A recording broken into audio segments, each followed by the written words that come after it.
استوری نگران کننده مرد. آیا مرد و بوسه امروز و به فاصله چند روز بعد از عروسیشون تصادف کردن؟ مرد و بوسه چند روز قبل در یک مراسم لاکچری با هم ازدواج کردن. و این موضوع باعث شد خیلی اسمشون سر زبونها بیفته. همه در مورد وفاداری و زیبایی عشقشون صحبت می‌کردن. غافل از اینکه اتفاقات بدی در کمین این زوج عاشقه. استوری منتشر شده توسط مرد همه رو شوکه و نگران کرد. حضور آمبولانس در کنار ماشین مرد و جمعیت زیاد مردم در اونجا باعث نگرانی بیشتر علاقمندانشون شد. ساعتی بعد az انتشار این استوری buse درباره‌اş توضیح dad. Herkes iyi. Sadece önlerinde bir kazaya şahit olmuşlar. İraycığımız bir gündem yaratmayı.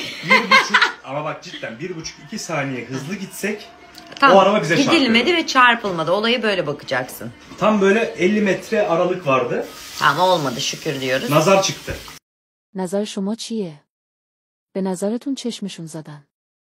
توی کامنت ها بگید. لایک و سابسکرایب کانال یادتون نره.